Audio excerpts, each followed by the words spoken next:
Good morning students. Plus two class हमने start किया हुआ था सेंट्रल बैंक। सेंट्रल बैंक उस दिन भी बताया था मैंने कि सेंट्रल बैंक क्या होता है। एक हमारा क्या है, अपेक्स बैंक हेड बैंक है हमारा, और जो रिस्पॉन्सिबल है हमारे सारे बैंकिंग सिस्टम को कौन कंट्रोल करके रखता है, सेंट्रल बैंक। सेंट्रल बैंक ही सारे कंट्रोलिंग करके रखता है हमारे सारे बैंकों को। हमारे पूरे देश के सारे बैंकों को किसने कंट्रोल करना है, सेंट्रल बैंक ने, क्योंकि ये क्या है, अपेक्स बैंक है। और in case of under developed economies it is instruments in process of growth. अगर अंडर डेवलपमेंट की बात करें तो अंडर डेवलप जो अल्प विकसित देश हैं, अगर उन्होंने अपनी ग्रोथ वगैरह करनी है तो उनके लिए भी उनकी प्रोग्रेस करने के लिए कौन से इंस्ट्रूमेंट की हेल्प लेते हैं, सेंट्रल बैंक की। ठीक है, अगर कि सेंट्रल बैंक क्योंकि हमारा एक हेड बैंक है, वो हमारे सारे जितने भी बैंक हैं हमारे देश के उन सभी को क्या करके रखता है, कंट्रोल करके रखता है। और दूसरा, अगर किसी भी टाइम पे अंडर डेवलप कंट्री को, इकॉनमी को, in case of under develop economy it is instrumental in process, उनकी ग्रोथ करनी है तो उसके लिए भी कौन हेल्प करता है, central bank. It is the sole agencies of the note issue, और नोट इश्यूज करने का भी अधिकार किसको है, सेंट्रल बैंक को ही। सेंट्रल बैंक हमारे देश का बैंक है जो क्या करता है, नोट जारी करता है। It serve as a bankers to the government. ये बैंक गवर्नमेंट का भी बैंक है। गवर्नमेंट को अगर किसी भी टाइम पे पैसे की हेल्प चाहिए, कुछ भी चाहिए, लॉस में चल रही है तो तब भी कौन हेल्प करेगा, सेंट्रल बैंक।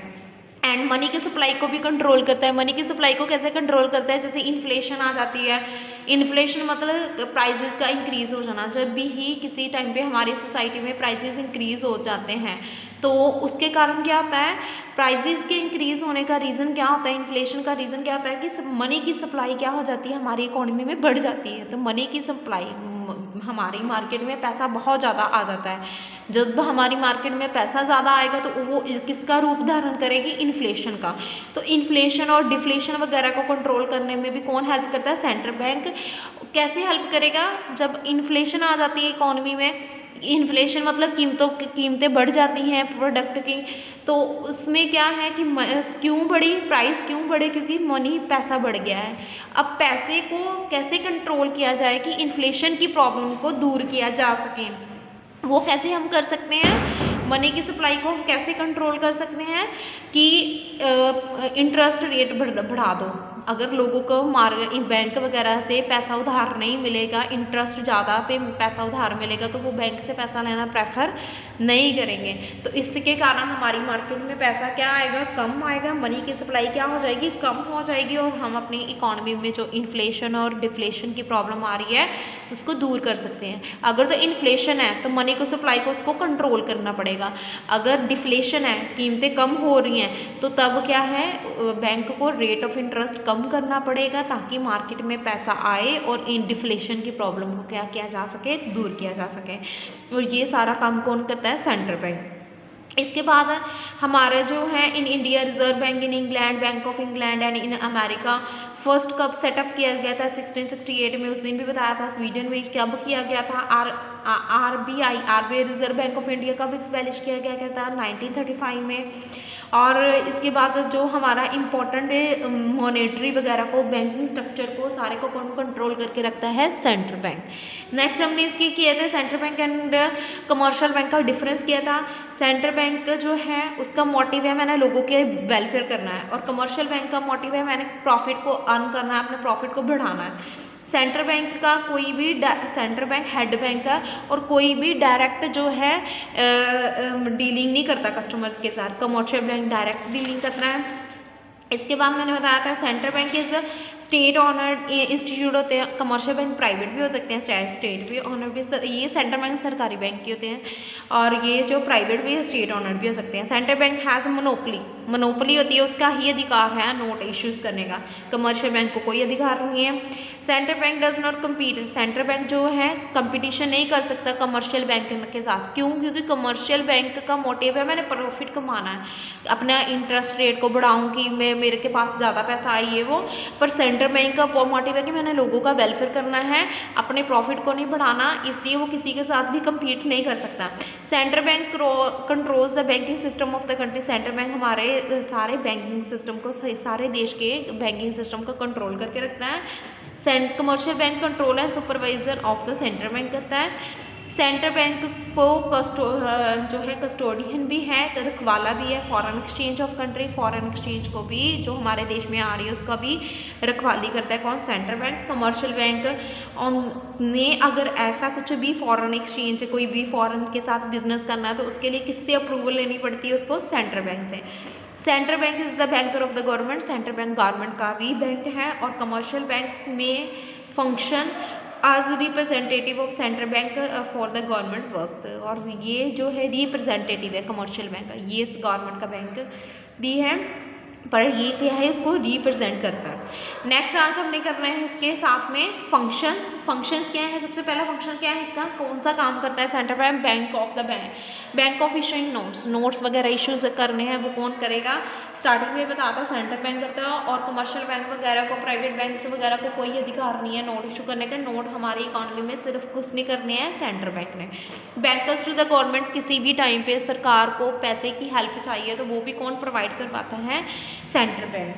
ठीक है, सेंट्रल बैंक जो है डायरेक्ट डीलिंग करता है गवर्नमेंट के साथ भी। और जैसे रिलेशन सेंट्रल बैंक के गवर्नमेंट के साथ हैं वैसे ही कमर्शियल बैंक के भी अपने कस्टमर के साथ भी वैसे ही रिलेशंस हैं। और इट ट्रांसफर द फंड्स वगैरह करता है गवर्नमेंट को भी। नेक्स्ट है बैंकर्स टू द गवर्नमेंट, ये है बैंकर्स टू द बैंक। आगे है it to perform the functions of a bankers to all banks in the country. Central bank has almost the same relation with all the banks as commercial bank has with its customers.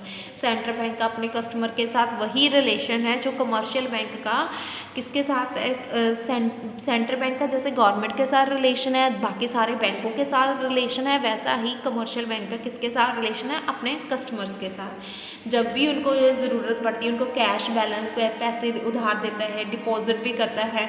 किसी ने भी अपना पैसा deposit करवाना है तो another part with the central bank as deposit. किसी ने भी अगर प्राइवेट बैंक, कमर्शियल बैंक के पास किसी भी बैंक के पास पैसा डिपॉजिट करवाना है तो उसका कुछ हिस्सा अपने पास रखना और थोड़ा फिर 20%, 10% जितना भी रेट होगा उसका आधा % जो है किसके पास डिपॉजिट करवाना पड़ता है? हर के बैंक को, सेंट्रल बैंक के पास।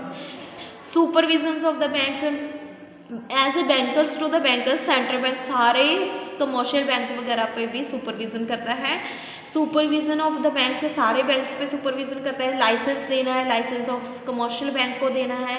कमर्शियल बैंक ने अपना एरिया बढ़ाना है, कुछ भी ब्रांचेस को इंक्रीज करना है, किसी बैंक को मर्ज करना है, ये सारे काम कौन करता है? Central bank. ठीक है, सारी सुपरविजन किसने करनी है? सेंट्रल बैंक ने। Lender of the last resort, ऋण देने वाला आखिरी जो है बैंक कौन है? Central bank. जब किसी से भी किसी को हेल्प नहीं मिलती तो फिर कौन हेल्प देता है बैंक को या गवर्नमेंट को? Central bank. It means that if commercial bank fails to get the financial accommodations from anywhere, it approaches the central bank as a last resort। जब कहीं से भी कोई भी हेल्प नहीं मिल रही तो फिर किससे हेल्प मांगता है? कमर्शियल बैंक भी फेल हो जाता है तो फिर किससे हेल्प मांगता है?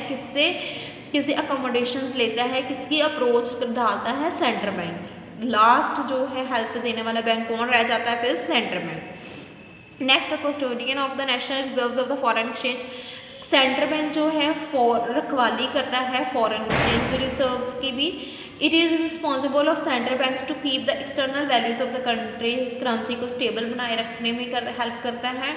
ठीक है, सारे ही फॉरेन एक्सचेंज को भी रिजर्व करने में कौन हेल्प करेगा? हमारा सेंट्रल बैंक। क्लियरिंग हाउस, अगर किसी ने किसी से कुछ पैसा उधार लिया है, मैंने किसी से 10,000 लिया है, ठीक है, ए और बी बैंक है, मैंने 10,000 बी बैंक से लिया तो मैंने उसको क्या किया? वापस जब देना था तो मैंने 15,000 दे दिया। ठीक है, तो वो 5,000 रुपया जो है, ठीक है, वो मैंने 5,000 उसको एक्स्ट्रा दे दिया, 15,000 रुपया दे दिया। तो 5,000 रुपया जब वो मेरे को वापस कर देगा, चेक अनाउंसिंग इशू करेगा बैंक ए मेरे लिए, तो विड्रॉ करूँगी मैं कहाँ से? सेंट्रल बैंक से।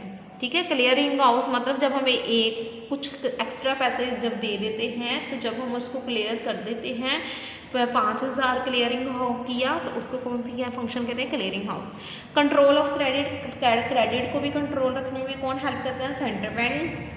कैसे? पहले भी बताया, जब भी हमारी इकोनॉमी में इन्फ्लेशन डिफ्लेशन आती है तो कौन हेल्प करता है क्रेडिट को कंट्रोल करने में? Central bank. ठीक है, जब इन्फ्लेशन होगी तो फिर उसने क्या है, इन्फ्लेशन के समय में मनी को क्या करना है, कॉन्ट्रैक्शन में करना है, मनी को कम करना है, मनी के विस्तार को कम करना है।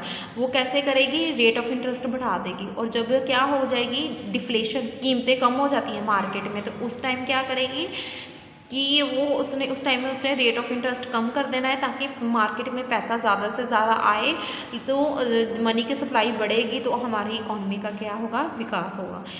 कलेक्शन ऑफ स्टैटिक्स के लिए सेंट्रल बैंक कलेक्ट करता है varieties of static information, publish the same periodically, हम टाइम टू टाइम उस इन्फॉर्मेशन को पब्लिश भी करता है। Stats relating banking, currencies, foreign के जो रेट्स चल रहे हैं उसके सारे बारे हमें कौन नॉलेज प्रोवाइड करवाता है, सेंट्रल बैंक। अदर फंक्शंस भी करता है, इसके अलावा एग्रीकल्चर के लिए क्रेडिट देता है, हमारे कोई फटे पुराने नोट वगैरह हैं उनको एक्सचेंज करने में हेल्प करवाता है ये। इंटरनेशनल मॉनेटरी कॉन्फ्रेंसेस करनी है, अंतर्राष्ट्रीय लेवल पर हमने कोई कॉन्फ्रेंस करनी है, कोई फंड वगैरह को एक्सचेंज करना है, सेमिनार्स लगाने हैं, वो सारी कौन करवाता है, सेंट्रल बैंक की हेल्प से ही कर सकते हैं। यहाँ पे हमारे फंक्शंस क्या हैं, कंप्लीट हैं इसके, सेंट्रल बैंक के।